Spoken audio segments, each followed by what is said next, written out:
Hello guys, this is Boy Ipon again mga ka-Ipon and welcome back to our channel. And today pag-uusapan natin itong recently na binili ko na stocks na may potential na dividend play. Ang pangalan ng corporation ay yung DMCI Holdings Incorporated. So alam ko yung iba sa inyo medyo familiar na sa DMCI, and share ko lang sa inyo yung resibo. Yan, 100 units lang naman, minimum lang tayo, no? Minimum lang. So yung minimum is 100 shares. Nabili ko siya sa price na 10.4 pesos per share. So 1,040 pesos yung total niya. Pero syempre may tax pa yan na 2.60 na commission ng broker, then yung VAT no na 0.31, and then yung tinatawag na SCCP. I don't know what this is, pero 0.10 cents lang naman. So around 3 pesos yung total na additional. So 1,043 yung inabot niya, 0.06. So now the main reason why I'm buying this stock is because of its dividend play, no? So they're approximately giving around 10%, no? Approximate na lang yan, guys, pero yung mga past dividend yield nila, sobrang mas mataas pa dyan, around 14%. Sometimes it's even higher, but let's just say 10%, okay?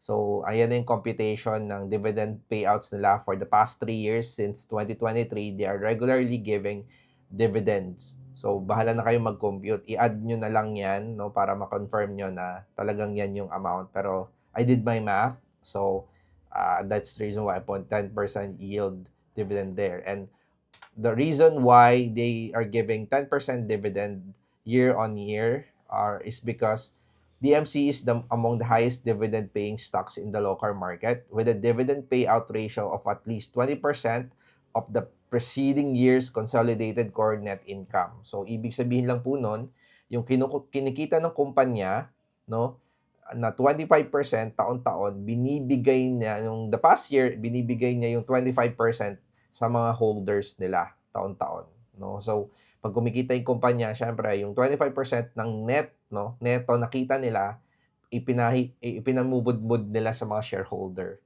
So kung shareholder ka ng company, makaka-receive ka ng dividend. So also the company is also recognized for its commitment to good corporate governance and gender equality. So DMCI, matagal na talaga tong kumpanya na to at talagang nagbibigay talaga to ng dividends. And yeah, this is the corporate or the structure, no, portfolio structure ng DMCI Holdings, no. Ano ba yung pagmamay-ari ng DMCI Holdings? Ano ba yung corporation na to? What this corporation is made of? So they own 100% of DM Consumji Incorporated and DMCI Project Developers Incorporated. So they are onto stocks, no, and they're also in the construction business. So yung DMCI Consumji, ito yung construction nila. Yung project developers naman, ito yung real estate nila. They also have a stake on Semirara Mining and Power Corporation. So yung DMCI, pagmamay-ari nila yung 56.65% ng Semirara Mining.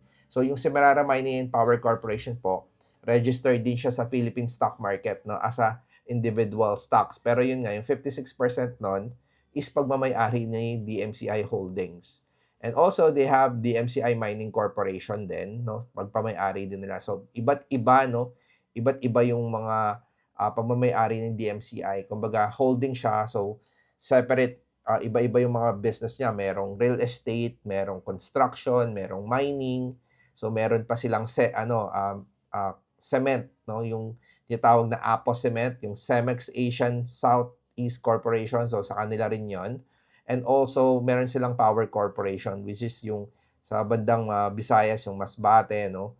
And yeah, and 27% of Maynilad Water Holdings Company, no? 27% na ngayon siya kasi last time na alam ko, around 25% lang, no, ng Maynilad sa kanila rin. Pero yun nga, yung pala ang pinaka-updated is around 27% ng Maynilad Water Holdings. Kapartner nila dyan si Metro Pacific Investment, no? Si MVP, no? Pero mas maliit yung sa kanila, around 27% lang. Yan. Hindi updated yung data ko dito na 25. Ang pinaka-updated pala is 27%. So yun, no, pagmamay-ari nila si Concrete Holdings Philippines na nagmamay-ari din kay Apo Rizal Cement, no? Kung alam niyo yung solid cement, nasa Antipolos, sa kanila po yun, no? So, dahil mining din to, so around nasa mining industry din siya.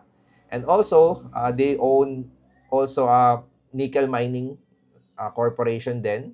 So, sa Zambales. So, yan, no, nagmamine din sila ng nickel. And also, they are owning DMCI Power Corporation. So, nagge-generate din sila ng power sa Mindoro, Masbate, Palawan, Antique. Yung mga remote areas na hindi na nare-reach ni Meralco, no, doon sila ng mga nakaposisyon.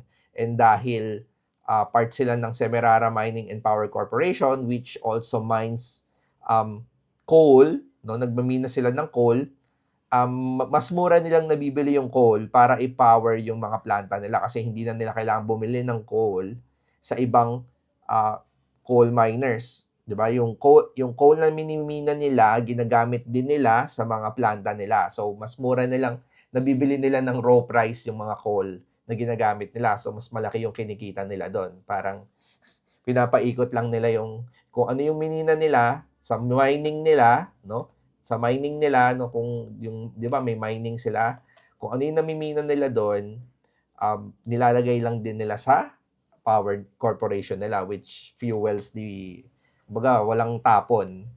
And then also DMCI Consunji, alam nyo naman siguro yan, no? Ang DM Consunji, construction company talaga sila nung nagsisimula.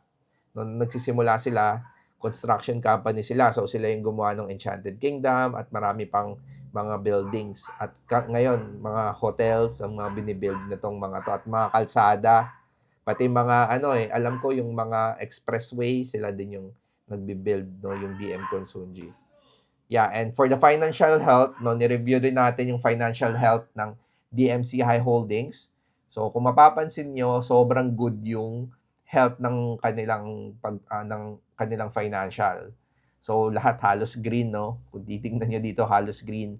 Tapos yung ratio ng utang nila versus sa pagmamay-ari nila, hindi ganun kataas, nasa 41.13%.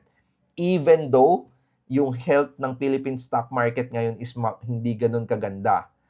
Pero na-maintain nila yung 41% o hindi sila umakit sa 50% kasi ang pinaka-critical level is around 50 to 60%. Yung, kumbaga, yung ratio ng pagmamay-ari nila versus sa utang nila, hindi sobra-sobra. Kumbaga, may utang sila, pero mas mataas doon yung pagmamay-ari nila. Meron silang available cash, which is very important. So, kaya kung mapapansin nyo, dito sa diagram natin, yung health, talagang nandun yung pinaka-focus ng company nila, yung financial. Kumbaga, mini-maintain nila yung pagmamay-ari. At kung titingnan nyo dito sa bandang kanan, yung debt to equity history, so halos mini-maintain nila yung utang. Pero kung mapapansin nyo yung graph ng equity nila pataas, so nag-i-increase yung asset nila, yung total na appreciation ng asset nila nag-i-increase, pero halos maintain lang yung utang. Although nung mga taong 2020, siguro 2022, 2023, biglang umakyat yung utang nila. Maybe they buy something na mahal nung mga panahon na yon. I'm not sure. Pero siguro yung pera na binili na kaya umakyat siya bigla na ganon, ini-reinvest nila sa isang malaking equity, kaya sila nangutang. Pero ngayon, makikita nyo, bumabalik na ulit siya. No? Bumabalik na ulit yung utang niya pababa. Pero yung equity pataas, yung pagmamay-ari nila pataas, which is a good sign. No? Kasi, alam nyo, dati hindi ko to nire-review yung mga utang-utang. No? Ang focus ko lang yung magkano ba yung dividends na makikitain ng kumpanya, magkano ba yung kikitain ko dyan pag nag-invest ako. Pero para sa akin ngayon, mas mahalaga din, no, na makita natin yung financial stability ng kumpanya bago tayo mag-invest, siguro, no? Para at least kahit papaano informed tayo na nasa magandang katayuan yung pinag-i-investan natin. Hindi lang tayong invest ng invest. Hindi lang tayo bili ng bili. So, ang presyo ng Semirara Corporation mostly based din sa yung kita nila kasi syempre nagbebenta sila ng coal. Pumapasok yung kita nila sa presyo din ng coal. So, nung taon na 2022 to 2023, kaya sila sobrang laki, nakapagbigay sila ng around 23% na dividend. nung mga panahon na yon, kasi nga, or 24% kasi nga sobrang taas nung kita ng coal. Pero yun, nandito na, nag-stabilize na ulit siya sa 107. Kaya kung mapapansin nyo, yung dividend ay medyo stable na rin sa around 14% sa Semerara and around 10% sa DMCI Holdings. And also, yung price ng nickel medyo stable din naman, which is nakaka-apekto rin sa kita ng kumpanya. At napapansin nyo, medyo nagkaroon siya ng konting breakout dito, no? Yung support niya, no? Na-break niya ng konti yung maliit na support niya dito. So, paakyat siya ngayon, no? Pagpasok ng 2026, paakyat siya ngayon, which is a good sign na hindi siya bumagsak talaga ng sobrang baba dito, no? Yung mga around 26, 2017 yung presyo ng nickel. Kumbaga, nandito na yung stable average yung price, which is a good also. So, yun lang, no? Aside from yan yung portfolio ng DMCI. Also, ito talaga, this is the number one reason why we're buying DMCI as part of our portfolio dito sa ngayong taon na to 2026. Kumbaga, mapapansin nyo, minimum lang yung binibili natin yun. Pero yun nga, preparation lang yan sa kung paano natin to bibili. Kasi hindi naman tayo pwedeng bumili ng basta-basta na lang na 100,000 agad, no? Medyo nakaka-shock yun. So, dahan-dahan tayong mag-a-add ng shares on this. Kumbaga, ang tinatawag doon yung positioning. We are going inside the stock. Position tayo sa stock na to na dahan-dahan lang na hindi tayo masyadong maapektuhan ng price volatility. Kumbaga, i-average natin to, itong stock na to. And yeah, dividend is the reason why we're doing that. Because of its dividend, its income, and also the financial health ng kumpanya, no, and the willingness nung mga tao dito na nagtatrabaho in order for us for them to earn, no. So yun lang po, guys. I hope you like this video and subscribe to my channel for more information about stock market, and sana makatulong tong channel na to sa inyo. Don't forget to subscribe, guys, and have a nice day and Happy New Year po.